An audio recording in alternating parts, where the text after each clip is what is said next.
Alejandro Jodorowsky, en una carta que le envía a su amigo, el pintor y escultor Hugo Marín, dice: no te he olvidado. Digo no te he olvidado respecto a tu obra, porque tú formas parte de mi memoria y eres como un hermano. Es difícil para mí hablar de una obra genial. Es como disertar sobre un cataclismo. Cuando aparece la muerte, los filósofos se callan. Cuando surge la vida, los poetas sobran. ¿Qué decir de esculturas salidas de las manos de un individuo?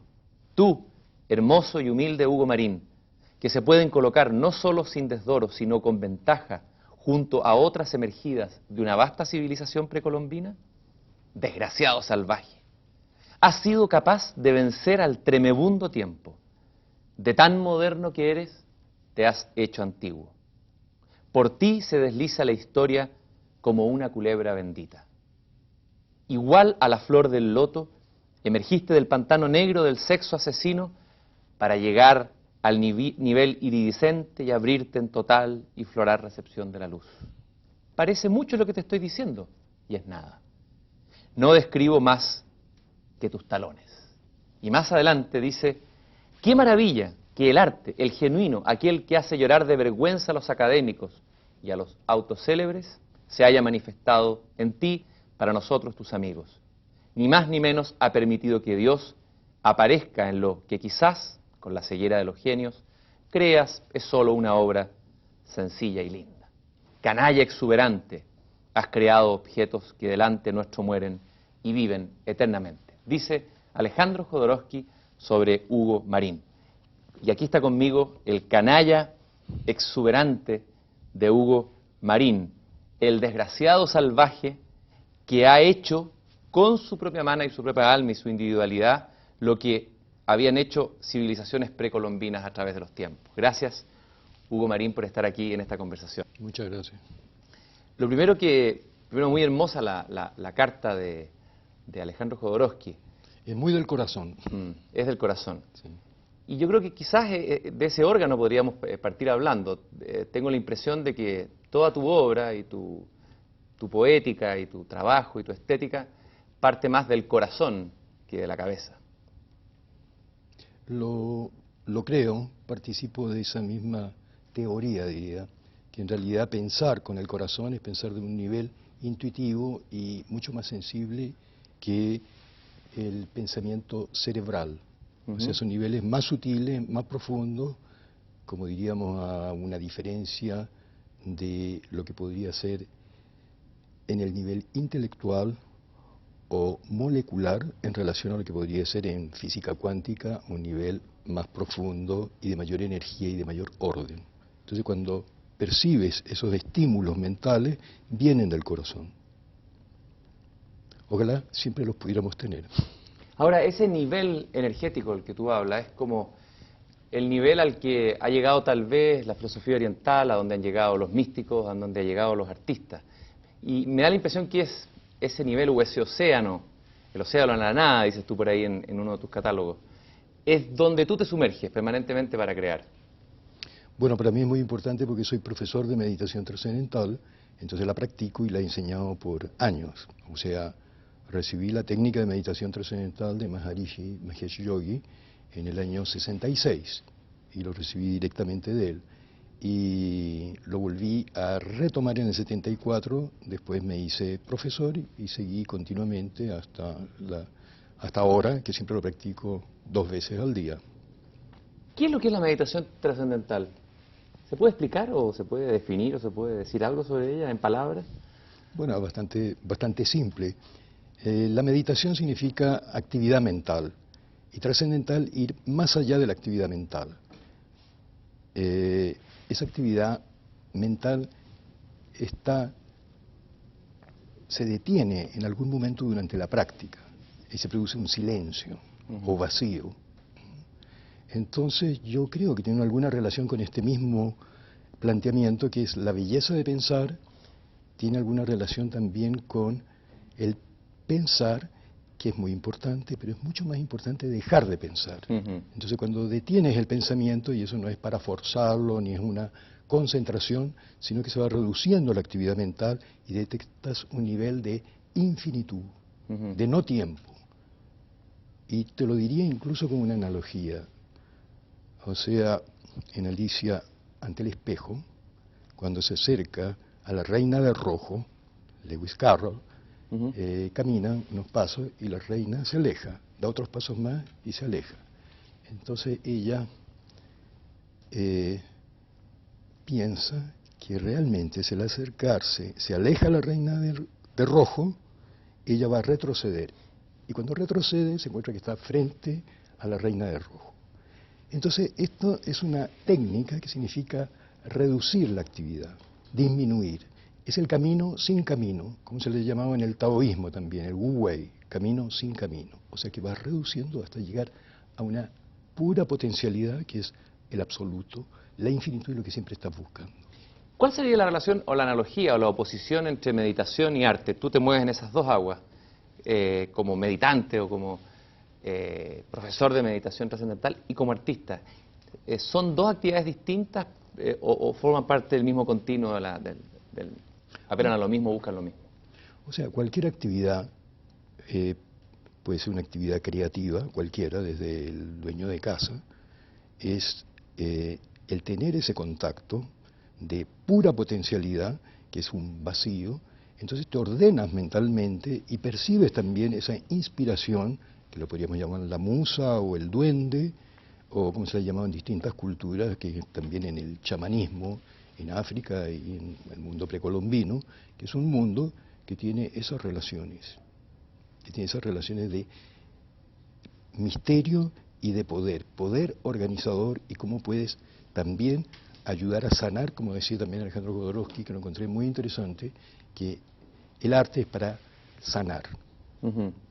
Pareciera que todo el arte contemporáneo, sin embargo, todo el arte del siglo XX y del siglo XXI, a veces da la impresión que en vez de sanar, enferma. No sé cuál es tu diagnóstico del arte contemporáneo, desde las vanguardias en adelante. ¿Sana o enferma más al hombre? Bueno, eso se lo he oído a unos budistas también que decían que en realidad, con respecto a cierto arte y a cierta poesía, también decían que en realidad estaban haciendo que están trayendo realmente un estrés a la conciencia colectiva, ¿no? Ujú. O sea que estás introduciendo un fenómeno que en vez de producir mayor orden y mayor evolución, más bien lo torpedea. Ahora, Pero cuando tú preguntaste algo, la que relación había entre una meditación y relación entre arte, arte y si se oponen, meditación, si son lo mismo, ¿cómo claro. podríamos compararlo? O sea que realmente el silencio es importante para toda actividad. Ujú. O sea, es como si tuvieras dos pasos cuando caminas, hay un momento que descansas en un pie para tomar el impulso para dar el próximo paso. Entonces es absolutamente indispensable ese silencio y esa actividad.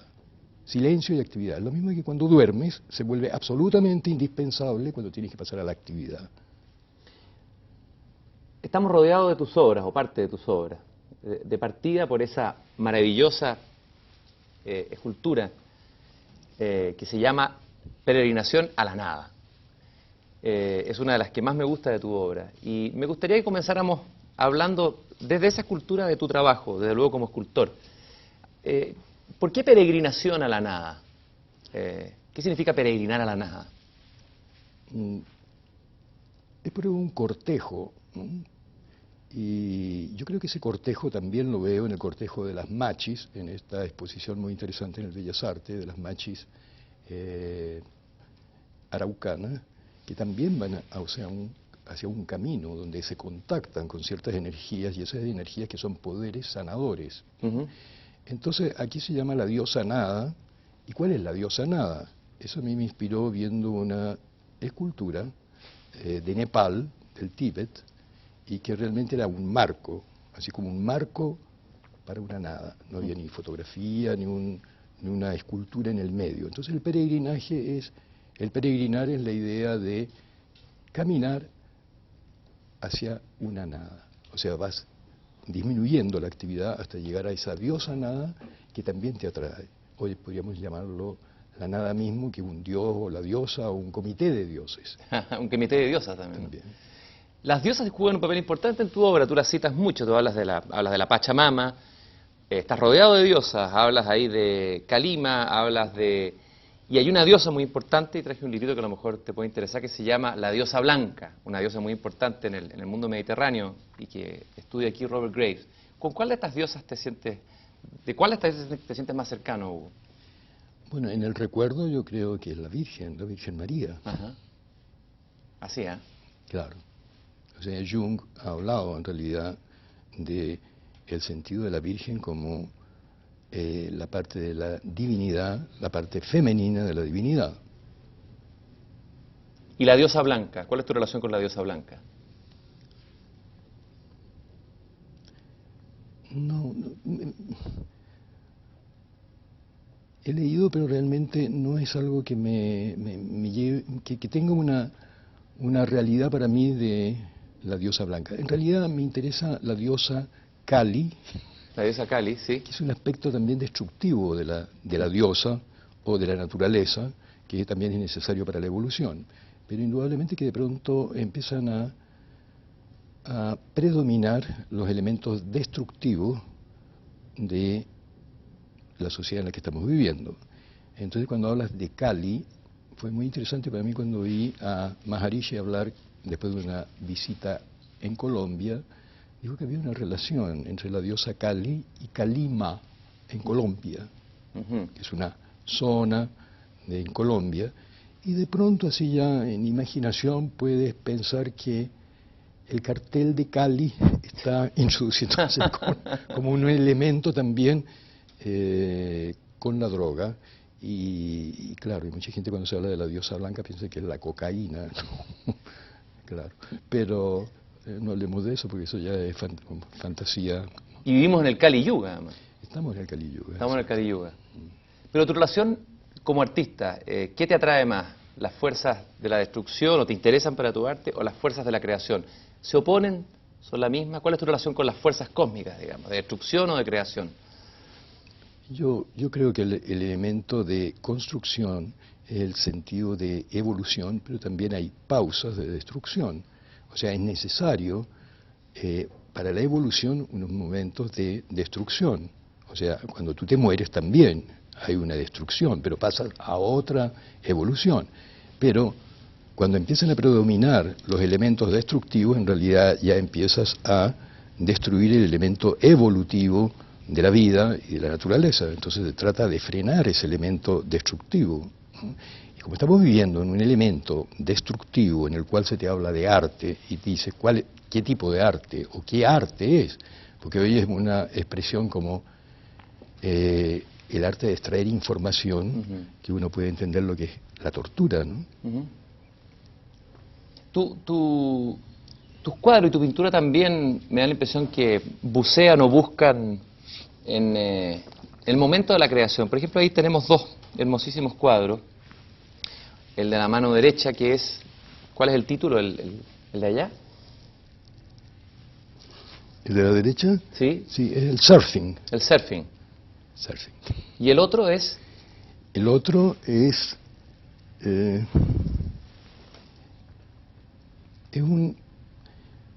son unos elementos también que han utilizado en algún momento en la mitología mapuche, que utilizaban un elemento destructivo, bélico, que eran fetos, y se utilizaban estos fetos como una especie de onda para destruir al enemigo.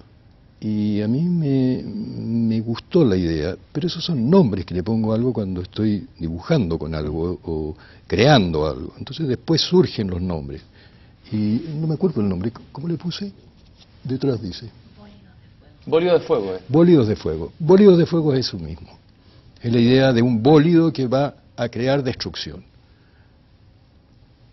Cuando tú trabajas como pintor, a ver, ¿cómo es el mismo trabajo, es el mismo oficio y es la misma predisposición creativa cuando trabajas como pintor y como escultor, o son dos mundos distintos, dos maneras de hacer arte muy distintas para ti, digamos? Tienes que estar, por ejemplo, como pintas un cuadro, una predisposición especial o en un momento distinto de cuando haces una escultura. ¿Cómo trabajas en esos dos mundos? Mira, puede hacerse simultáneamente o en ciertos momentos una etapa, o serían como solapas también del tiempo, en el cual puede pasar un tiempo y retomas algo y puede pasar bastante tiempo y lo vuelves a retomar. Pero yo puedo estar trabajando simultáneamente en escultura y diferentes maneras. Por ejemplo, ahora estoy haciendo un retrato de una monja, ¿Ya? que es la Tere Cruz. La Tere Cruz de La monja. Tere Cruz, claro, porque le veo la parte muy pisciana, que yo también soy pisciano, Ajá. entonces veo esa parte y nos tenemos mucha empatía, entonces le le estoy haciendo el retrato de una monja, como esas monjas coronadas mexicanas que están con coronas de flores, Ajá. y me gusta la idea. Entonces, esa es la idea también de una monja o un retrato católico. Ajá. Nunca se me habría ocurrido una idea así, pero encuentro que de repente una monja coronada, y como un retrato, y utilizando elementos, digamos, de la antigua tradición de la escultura española, y también como llegó a Quito, a Ecuador, a México. Entonces juego con esas ideas. O sea, son momentos diferentes en que estoy trabajando simultáneamente, como estoy trabajando con estas que son en cuero, como podría ser esta. Ahora, qué curioso que me estés hablando de este trabajo con una matriz católica. Da la impresión de que la mayoría de tus esculturas o de tus trabajos se conectan más con el mundo, por ejemplo, precolombino o el mundo oriental. Pareciera que esa es como la matriz o la fuente más fuerte a la que tú acudes. Bueno, yo creo que son en diferentes épocas. En realidad, cuando yo comencé haciendo esmalte sobre metales, en realidad había toda una impronta religiosa católica, aunque yo no he sido, digamos, he participado de la iglesia, pero en realidad mi papá en realidad me estimulaba, siendo masón, me estimulaba a los ritos católicos. Entonces me compraba incienso, yo tenía 4 años y me hacía hacer un altar y poner flores y todo eso. Entonces también el culto a la Virgen, ¿no? Entonces yo creo que hay relaciones que de pronto emergen y de pronto están en otros mundos. La Pachamama tampoco es tan diferente y la diosa Kali tampoco, son diferentes aspectos también de la divinidad. Tú has dicho por ahí que tú estás más cerca de la Pachamama que de Vulcano. Me gustaría que me explicaras esa afirmación. ¿Por qué estás más cerca de Pachamama que el Vulcano? Bueno, yo creo que lo puedo haber dicho en algún momento porque la verdad es que yo he trabajado más en barro. Y trabajar en barro, barro crudo, porque no es una cerámica, aunque alguna gente se ha equivocado y cree que es cerámica, entonces trabajo con tela y barro. Entonces es una manera casi como de un gusano de seda que va creando una especie de capullo, y es una manera de trabajar. O sea, cuando se habla del alma de una escultura, yo parto de un vacío, de un hueco, igual como hemos hablado del vacío recientemente, pero tiene que ver con un hueco.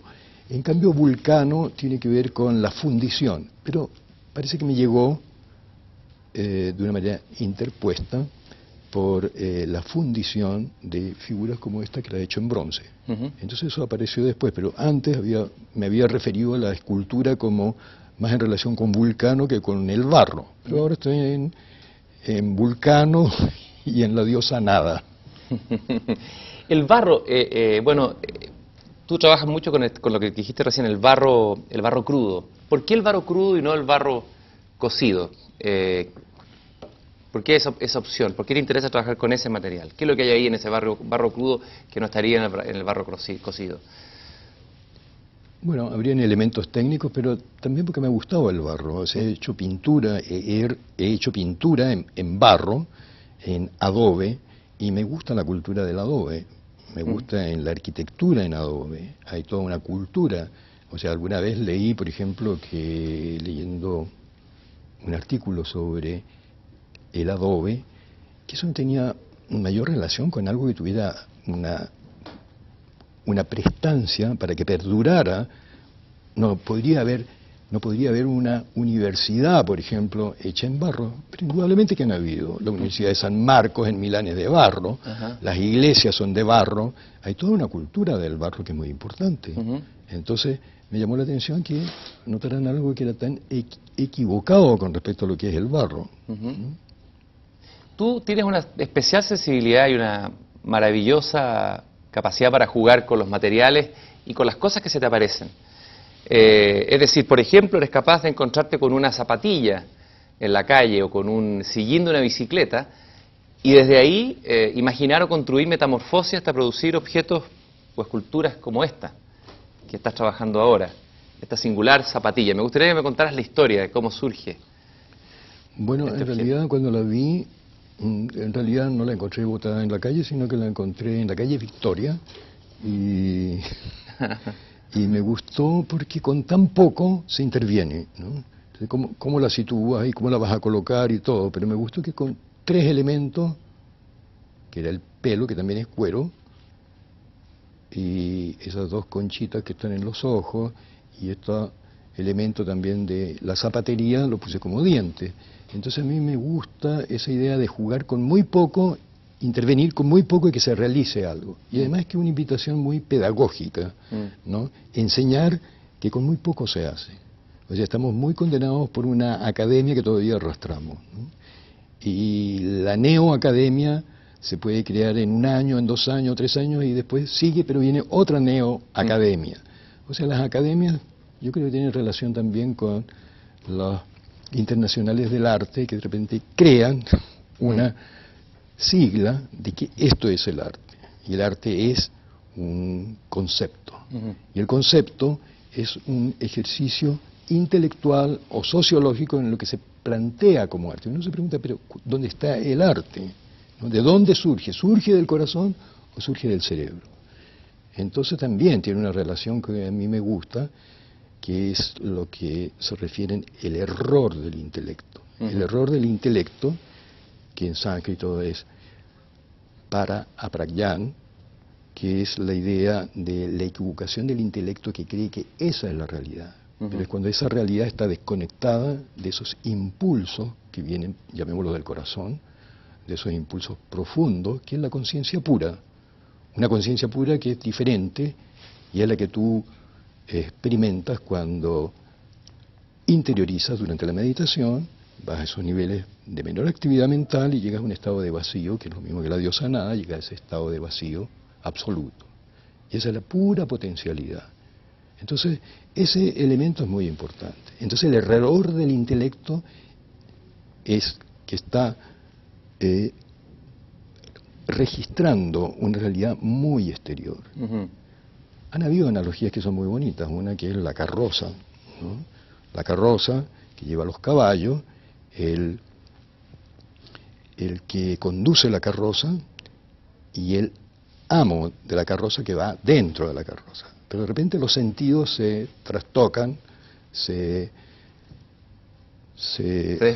desbocan y no alcanza a controlarlos el intelecto que en ese momento es el cochero. Y no obedece tampoco al ser profundo, que es el yo profundo, que es el dueño de la carroza.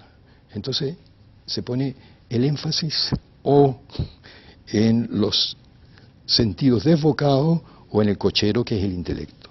Pero donde hay que poner entonces el centro es en ese yo profundo, el self del que habla Jung, ¿no? O sea, claro, el ser profundo es ese detectar, o la conciencia pura. O sea, estamos hablando de conciencia en la que estamos conversando, que es conciencia de vigilia, en el que estamos intercambiando ideas, ¿no? Es un estado de conciencia, en el cual la fisiología es diferente de un estado de dormir, en el cual ya no hay un objeto de observación, pero sí hay objetos de observación cambiantes, que son el soñar. Pero esos 3 estados de conciencia, vigilia, dormir y soñar, tienen una actividad distinta una de otras. El metabolismo es diferente en esos 3 estados, pero cuando llega al estado de conciencia pura hay mucho más orden. O sea, eso sería un 4º estado de conciencia cuando se da esa experiencia de trascender y llegar a ese nivel. De alguna manera podríamos decir que prácticamente todo Occidente está parado sobre ese error del pensar. ¿Estaríamos llegando al fin de ese tiempo, crees tú, o no? O sea, yo creo que se está dando a través de la física misma, que está descubriendo que hay otro estado en el cual el observador está modificando, o sea, el observador, que es el sujeto, no puede haber una objetividad porque el objeto observado está modificado por el observador. Y eso es una realidad de la física cuántica. O sea, no se puede desconectar o descontar que el sujeto, el observador, está cambiando esa observación del objeto. Y eso me imagino que se ve claramente en el proceso de creación artística, ¿no es cierto? En el contacto con los materiales, cuando tú proyectas sobre el material que estás trabajando lo que tú traes desde adentro, modificas esa realidad, esa zapatilla la transforma en Bueno, otra es cosa. lo que llamaríamos imaginación, ¿no? Y imaginación poética, o sea, lo Rainer Maria Rilke te dice, ¿no? También te la dicta un ángel, ¿no? O puede ser otro ángel que le guía la mano a Mahoma, o sea, hay diferentes analogías para mostrar lo mismo. Hay una lógica aristotélica y otras lógicas simbólicas y otras maneras de ver, parabólicas, y hay otras maneras de ver. Me gustaría comentar esa bellísima escultura de ese hombre pájaro. ¿Es un chamán, es un pájaro, es un levitante? ¿Quién es? Bueno, tiene distintas realidades. O sea, el nombre me surgió un poco que lo estaba haciendo y en la medida de que lo estaba trabajando, de repente, cuando estaba en Nueva York, compré un plumaje de una empresa que importaba y exportaba plumas. Entonces compré un plumaje de un faisán. Entonces lo traje. No sabía bien para qué lo iba a hacer, pero de repente empecé a verlo cómo encajaba con esa escultura. Entonces puse el pecho del faisán de esa manera, porque era un pellejo. El pellejo en realidad servía para servir una especie de paté de hígado en una especie de fuente de plata rodeada de esas plumas. Entonces yo las corté, las recorté y le puse. Entonces le puse lo que venía, iba viniendo de la idea. O sea, en el mismo momento es como accidente, esa sincronicidad a la que tú hablas, o el azar objetivo al que me refiero en algún momento, como hablan los surrealistas. O sea, que ese azar objetivo de repente encuentras esto con esto otro y te crea el milagro. El milagro que se crea una obra. Ese es el milagro de crear, ¿no? Y ese personaje, ¿por qué lo asocio yo con un chamán? ¿Tiene algo que ver? ¿Podría ser un chamán ese personaje? No, no lo he llamado un chamán. Lo que pasa es que también hay una técnica que son los sidis, que la he recibido y que la recibimos mucha gente acá en Chile, que se mostró también lo que es el vuelo yógico. El vuelo yógico tiene que ver con los sidis y tiene que ver con el vuelo yógico, tiene que ver con el yoga, pero no es el yoga como se cree muchas veces, que el yoga es un ejercicio físico, una técnica auxiliar para la meditación, lo podemos entender así. Pero el yoga es el sentido de unión, llegar a ese estado de unión.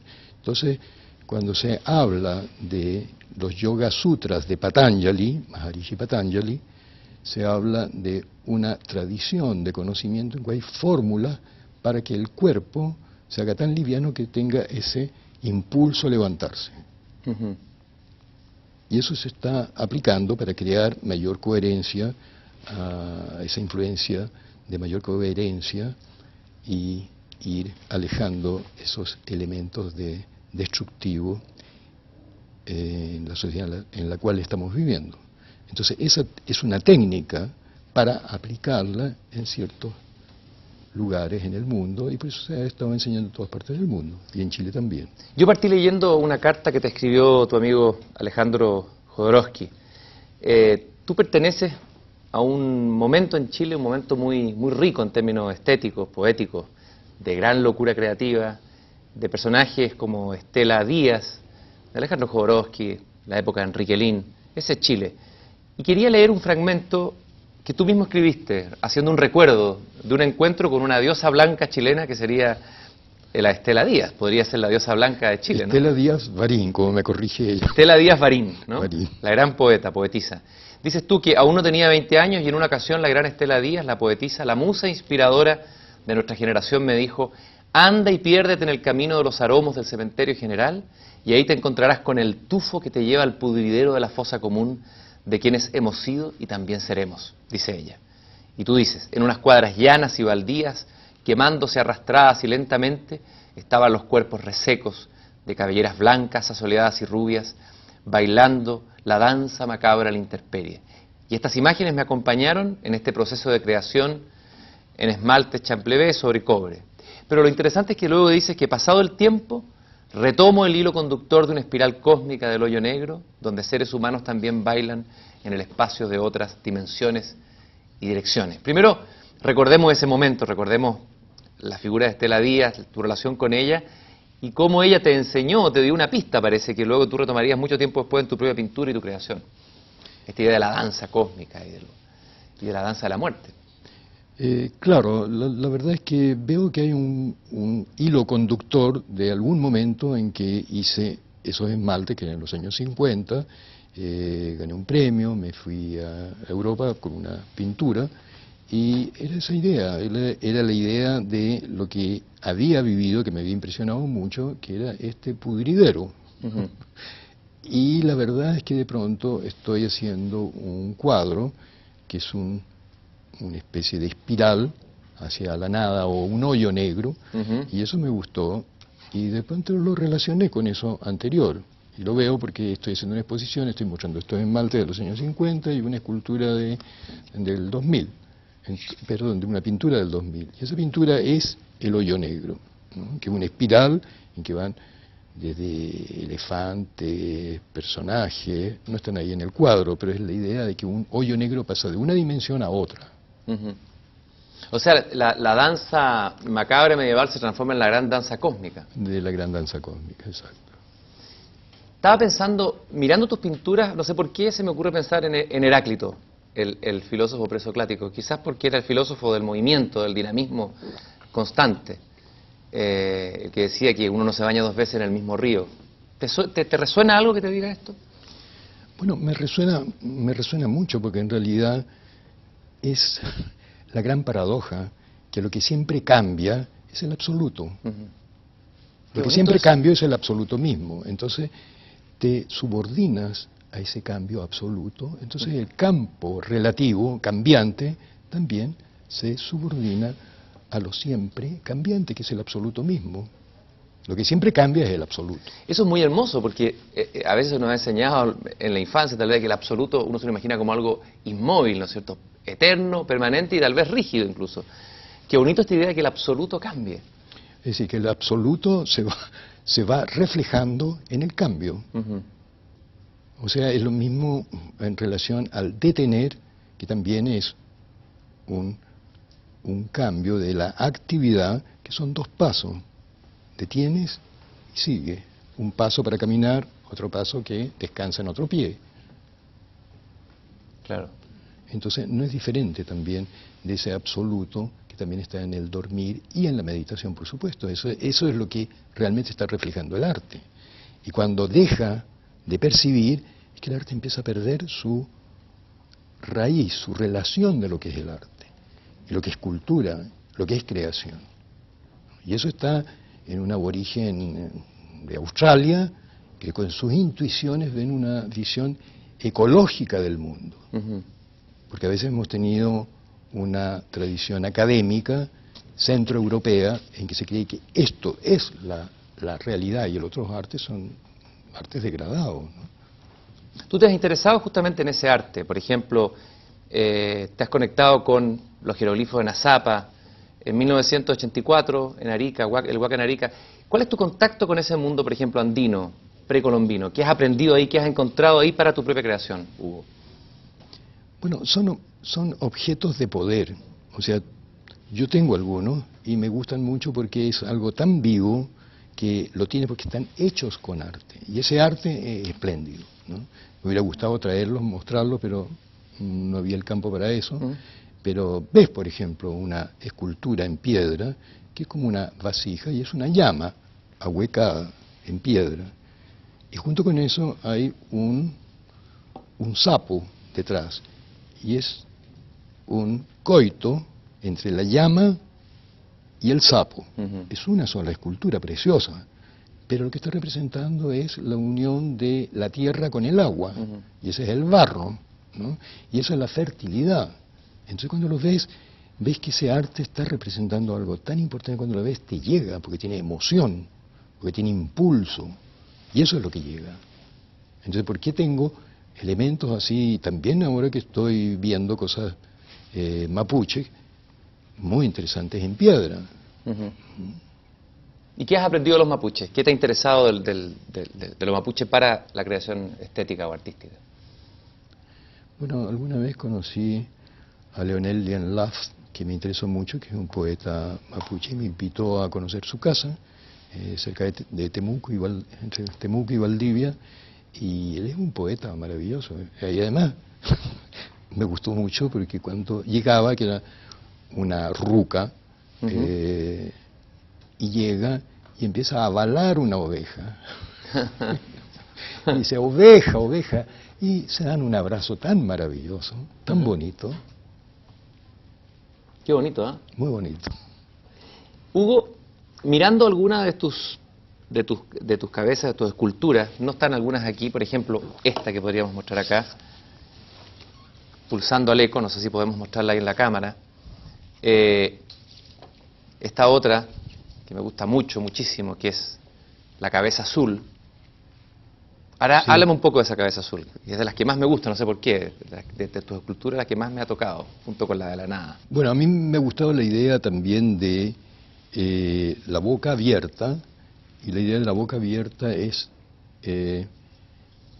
sonido, vibración, ¿no? Entonces la idea de vibración me gusta, me atrae, y en esa me gustó porque no sabes bien si es que están cantando o es un horror, ¿no? Entonces me gustó una parte expresionista italiana que me gustó mucho en cierta escultura en Ferrara, me parece, y algo en Caravaggio también, que hay algo como el horror de algo, ¿no? Entonces también de pronto, es que todo eso es una cocina interior, ¿no? Claro. Que se da en ese nivel, entonces vas reconociendo algo, de dónde ven estos estímulos. Entonces todo eso está en una memoria, pero una memoria tan espontánea y tan intuitiva, entonces todo eso se correlaciona. De hecho, varias de tus figuras producen esa sensación contradictoria, de pronto de pasmo, de asombro, ¿no es cierto?, de éxtasis y de horror, ¿no?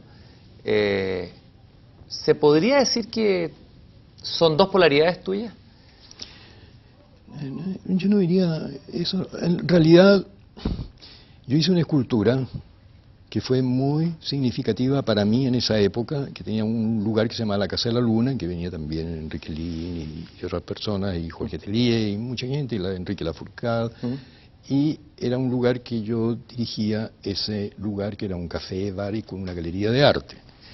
Y en ese lugar yo percibía en los años 70, hice una colección de figuras con cuero, y eran los que vienen, porque percibía que había una psiquis negativa y destructiva muy violenta. Era muy violenta, se me imagina. Yo he visto los retratos. Entonces, con claro, las lenguas afuera, con la rojas. lengua afuera y todo, porque eran los que vienen. Y los que vienen no era para decir, mira, que venían los militares, sino que era una psiquis, ¿no?, nacional que estaba en esta especie de... El inconsciente te estaba avanzando lo que iba a ocurrir en la realidad, ¿no? Exacto. Era eso. Es decir, lo sabía, lo percibía, y además conversando con gente más alerta también nos dábamos cuenta que venía eso. Pero veías una negatividad brutal, o sea, eran como fantasmas, por decirlo, no eran para detectar concretamente, pero era psiquis destructiva y negativa brutal. Entonces, de pronto lo plasmé en eso.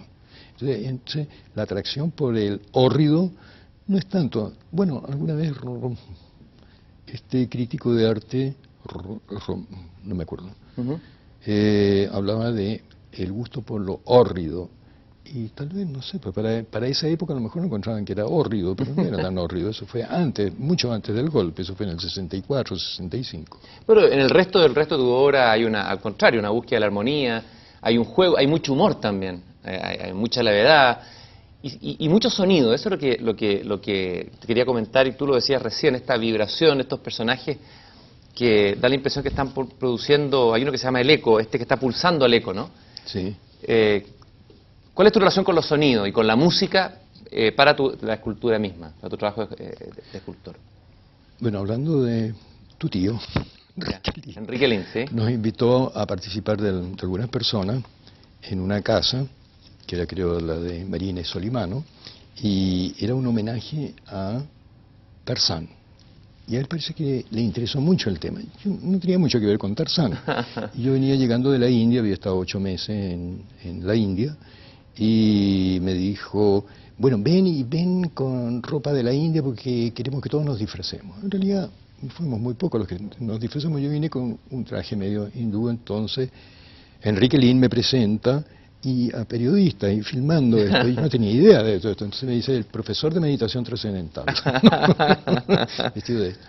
Entonces van el micrófono, diferentes personas, todos hablaron bastante bien, muy lúcido, muy bonito, pero entonces me pasan el micrófono para que hable y digo algo que diga sobre Tarzán, y a mí se me ocurre en ese momento que en realidad el grito de Tarzán era un mantra, o sea, un sonido de energía para vibrar. Entonces hice el grito de Tarzán y dije, este es un mantra que ordena la naturaleza, la selva, y todo empezó a ordenarse, ¿no? Es como si trajeras un imán y todas las partículas de metal se empezaran a erguir. Entonces hablé de eso, y un escritor se acercó y me dijo, lo que tú dices es muy importante, me dijo, y a mí me dio risa, pero era eso. ¿En qué momento en tu vida tú te apartaste de la academia o sentiste este horror a la academia que has descrito recién? ¿Cuándo te revelas tú frente a la academia y comienzas tu camino propio? ¿Cómo es tu historia, Hugo, como artista? En realidad parece que nunca tuve la academia, ¿no? O sea, tuve no, era poco académico, era André Rax, alguna enseñanza que me dio Anita Cortés, que me dijo algo muy bonito. Dijo, mira, cuando uno aprende a ver, en realidad lo que recibes es oro. Claro. Y la verdad es que yo no tuve influencia académica, nunca estuve en el Bellas Artes, ni tuve profesores en ese plano. En realidad yo fui autodidacta. Pero cuando me fui a mi beca a Francia, entonces me asomé, ¿no?, con una profesora que era discípula de Maurice Denis, y me enseñó a pintar, y realmente como soy daltónico, entonces era una cosa que estaba tan inhibida, entonces empecé a sentirme muy pobre de lo que estaba haciendo. Todo lo que estaba haciendo estaba pero realmente disminuido. Y también en dibujo, que mis dibujos eran dibujitos nada más, no era así, pero este era un dibujo académico que era con unos, te diría, con unos palitos de carbón, carboncillo, para ver los volúmenes a distancia, y era muy interesante. Todo lo que me enseñaron era interesante, pero lo que te estaba influyendo era una cosa que me quitaba a mí la energía, ¿no?, para recibirlo. Después lo pude recuperar, ¿no?, pero me tomó tiempo, bastante tiempo. O sea, la enseñanza académica es una enseñanza europea que cree que este es el arte, ¿no?, y que debe pasar incluso por el dibujo. Incluso se habla del dibujo como necesario. Nunca ha habido necesidad de un dibujo preparatorio, como puede ser una escultura africana, por ejemplo, ¿no? No necesita una especie de dibujo especial para desarrollarlo, ¿no? La academia chupa energía, entonces, en vez de dar energía. Yo creo que puede enseñar, pero para algunos y muchos lo pueden sufrir. Y para mí la academia es atroz, ¿no? O sea, si alguien, de un amigo profesor, hablando de Lagos, dijo, un académico, como diciendo algo, pero lo académico a mí, en vez de ponerle, quítale, dije, ¿no? Me gustaría ver algunos trabajos que estás haciendo actualmente, Hugo. Bueno. Que están en proceso, porque lo interesante es hablar de del proceso, de cómo... Por ejemplo, a mí me llama mucho la atención este cochayuyo. ¿En qué se va a convertir este cochayuyo? ¿Va a ser lo que es ahora? ¿O cuál es el proceso con este cochayuyo? Lo voy a mostrar acá. ¿Cómo te encontraste con él? Y describe un poco la historia de este cochayuyo, que se convertirá en escultura, supongo. Bueno, yo vi este cochayuyo muy grande y lo traje. Lo voy a pasar ahí para que tú mismo lo traje, sí. Y me gustó por la idea de lo que tenía entonces. Cuando lo tengo, lo encontré muy bonito, muy amplio y todo. No sabía bien si lo iba a utilizar como un fondo para pintarlo, todo. Pero de pronto le di la ola, y me recordé de algo que había visto después, de una ola de un grabador japonés, Okusai, que es la ola y un barquito que está naufragando, con la gente media horrorizada por la ola que viene, ¿no? Entonces me gustó esto, pensé en este personaje pequeño, ¿Este personaje? pero no me atrae mucho, a pesar de todo, para ponerlo acá, que fueran los... En la los cresta de la ola. surf, en la cresta de la ola, más o menos eso. Pero parece que no me va muy bien, sino que creo que pondría acá una especie de bote un poco amenazado por la ola. Pero lo puedes ver de diferentes maneras, lo puedes ver así o acá, o los personajes pueden estar encima, como este que va aquí. No sé si se ve. Sí. Pero esa es la idea. Entonces esto lo puedo hacer en en bronce, fundirlo. O sea, se funde, se hace un molde y con el molde se hace un bronce. Qué maravilla todo lo que puede haber en un cochayuyo, en un simple cochayuyo encontrado en la playa. Puede haber un mundo entero. Bueno, un mundo entero es todo un mundo, es también el Art Nouveau, ¿no? El Art Nouveau en el cochayuyo. Pero por supuesto cuando lo vas viendo es totalmente entre Galé y otra gente, ¿no? Si lo vas viendo en perfil y todo, es el puro Art Nouveau. Tú eres entonces una especie de mago de las metamorfosis, ¿eh? Eres una especie de mago que metamorfosea o transforma todo lo que va encontrando. Un alquimista. Bueno, yo creo que eso es ser artista, y yo creo que es la parte cuando se pierde, es que no sabes poder jugar. Entonces para mí saber jugar es eso lo importante. O sea, alguien le dijo a Picasso que sus pinturas eran como pinturas de un niño, dibujadas por un niño. Bueno, lo importante es que un viejo pueda seguir siendo niño y pintando como viejo y ese niño que está ahí, ¿no? Pero encuentro que es una pedagogía espléndida, ¿no? Y cuando uno lo ha oído, te enseña mucho, para cualquiera, ¿no? El que puedes, de alguna manera, jugar con lo que estás haciendo. Además, como también tienes enseñanza, que realmente la creación, que es infinita, o sea que cada vez hay una creación, porque siempre ha habido creación, y también viene un pralaya, una disolución, entonces siempre ha habido creación. Y como siempre ha habido, el dios Brahma crea bailando, ¿no? O el dios Shiva baila, ¿no? O sea, crea, un parpadeo, es un cosmos que se nos da. Estamos ahí. Baudelaire decía una frase que siempre se me ha quedado grabada a propósito del genio artístico. Decía que el genio es la infancia recobrada a voluntad. ¿Qué te parece esa idea de Baudelaire? Puede serlo, pero yo creo que es tan espontáneo porque la idea de voluntad a voluntad me parece un poco ajeno, porque es la idea más bien que es tan espontánea como se da, y yo creo que todo ese mundo emerge en forma tan natural, tan espontánea. Entonces la voluntad es la idea de voluntad que muchas veces es ajena. Tú estás más del lado de la gana que de la voluntad, como el conde Kaiserling. Sí. A eso me refería, a la ley de la gana, en realidad, que es muy importante. En Chile se usa mucho la palabra gana, tengo gana para esto. No tengo ganas, sí. La he utilizado porque me gustó mucho cuando lo dijo Kaiserling, y me gustó mucho por la ley de la gana, que había jugado tenis y un muchacho que estaba mirando dijo, pero ¿y usted por qué no recoge las pelotas? No.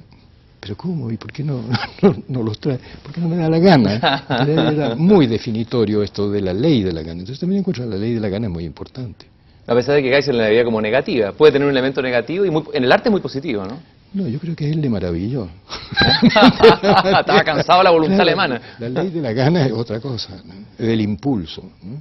Yo creo que es otro mundo, es el mundo americano, iberoamericano, como lo llamemos, pero es otro mundo, en que también la ley de la gana es muy importante. Es la espontaneidad, es el ritmo, el sonido, es la manera de bailar, es el gusto de bailar, es esa creatividad que es extraordinaria. Hay otro dios que aparece en uno de tus esculturas que lamentablemente no tenemos aquí presente, pero que es muy interesante, que es Dionisios. Y tú lo colocas a un Dionisio, me da la impresión que está muerto. A ver si lo encuentro. Aquí está. Requiem y Te Deum de Dionisio. Háblame un poco de esta maravillosa escultura. Bueno, en realidad son cabezas que yo las monté, o sea, es una instalación de cabeza, y a mí me gustó la idea de Dionisio en la idea de... Yo tenía la escultura, ¿no? Pero la junté, esa que está en el suelo, con una máscara, y que la máscara también es el tiempo, ¿no? Y Dionisio es también el cambio, es la primavera, y Dionisio es también el carnaval, ¿no? Y el carnaval tiene mucho que ver con eso, tiene que ver incluso con Arlequín, y Arlequín que lleva los colores también de Arlequín, que lleva el rayo, no es el rayo, sino el arco iris, que viene los colores de la iluminación, ¿no? Entonces Dionisio puede tener muchos significados, pero Dionisio para mí tiene que ver con ese requiem y te deum, o sea, muerte y renacimiento. Entonces la muerte y renacimiento son los ciclos de tiempo, o sea, yo creo que vemos que hay un ciclo de vida y ciclo de muerte, o sea, cuando se celebra el 18 de septiembre, coincide con la primavera, entonces es como que viniera un Dionisio en este otro solsticio. Hablamos de la infancia. ¿Cuál es tu relación con tu propia infancia? ¿Qué importancia tuvo o tiene tu infancia para tu propia creación? Bueno, a lo que me refería un poco a esa parte también religiosa que me estimuló mi padre, y religiosa era la idea del rito, que me gustaba. Toda la parte ceremonial era muy bonita. O sea, yo creo que el primer contacto con el arte, yo creo que se da también en Sudamérica, que el primer contacto son las procesiones, la Virgen, las flores, el canto, el incienso. Entonces, para mí era lo más estimulante que hay. Claro, de pronto empezó a desaparecer, después del Concilio II empezó a desaparecer el incienso y otras cosas, ¿no? O sea, se hizo más cuáquero. La Iglesia perdió visualidad, perdió riqueza visual. Bueno, por supuesto, eso está requete conocido, ¿no? O sea, el latín se despidió, que es un idioma muy cercano al sánscrito, ¿no? Entonces también hay una resonancia, son mantras también, ¿no? Un Te Deum, un Dominis, domingo. La ejaculatoria. Señor, domus, claro. Logarto, tiene un sentido profundo. Entonces, de todo eso se despacha. Con todo, creo que es lo que se hizo el concilio, me parece muy importante y muy extraordinario, el segundo concilio, el concilio segundo. Pero estética cuáquera quedó. Una estética cuáquera. Llama la atención, uno de los elementos que me llama la atención y que nos salta desde todas tus esculturas son la presencia de los ojos. Aquí tenemos dos esculturas, no sé, más representativas, pero siempre están esos ojos. A ver, ¿por qué estos ojos? Así como la boca abierta al sonido, ¿cuál es tu relación con los ojos? ¿Y cómo trabajas ellos en tu trabajo? Bueno, tendría que decir que en realidad tuve experiencias en Nueva York con hongos alucinógenos y con psicotrópicos. Entonces, de pronto era el estímulo a nuevos estados de conciencia. Había leído algo de Aldous Huxley, Las puertas de la percepción, entonces todo eso me interesó cuando estaba en Nueva York en el año 59, y me gustó la experiencia, y había una visualidad y un traspaso psíquico con elementos inanimados, y sin embargo tenían presencia, tenían vida, ¿no? Y eso por primera vez lo vi, ¿no? Tuve esas experiencias. Entonces verse en el espejo y ver en un espejo los ojos, y que los ojos eran un sinnúmero de existencia y de memoria de lo que habías vivido, ¿no? Entonces veía el guerrero, veía el sacerdote, tal vez determinado por el signo Piscis, y con la idea de lo que puede ser, pero veía personas. Entonces siempre me quedó la idea de los ojos. Y la verdad después he recreado esa idea de los ojos. Entonces hay uno de un chamán, por ejemplo, que es un ojo güero, que es una escultura que me gusta mucho. Y este otro, que encontré una piedra, ¿se puede mostrar? Claro. Entonces la corté por la mitad y le puse el ojo güero también. O sea, un ojo así, como ese chamán que había visto, que es una descripción que hace Pineda y Bascuñán de un chamán en el cautiverio feliz. Del cautiverio feliz. Entonces, tan importante, tan interesante cuando vi eso, ¿no? Que además que ese chamán podía volar, además, y que era casi satánico a los ojos de Pineda y Bascuñán, ¿no? Entonces, muy interesante y muy curioso. Hugo, yo te quiero agradecer que como chamán de la pintura hayas tenido y tengas esa libertad, esa capacidad de jugar que salta por encima de todas las rigideces de la academia y que accede a un no pensar que nos comunica con el océano de la nada, de la dicha y de la creación. Te quiero hacer un regalo porque tengo la impresión de que te podría hacer. ¿Cuál es la carta tuya del tarot? Sí, es el loco. El loco. ¿Es la misma? Ahí está. Ahí está, mire qué bonito.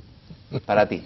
Ya, muchas gracias. Para que sigas trayendo esa locura bella al arte chileno. Y que tú te recuerdes también que la suprema belleza es dejarte pensar. Es una invitación a todos. Ok, la vamos a tratar de coger. Hugo, muchas gracias. Gracias a ti.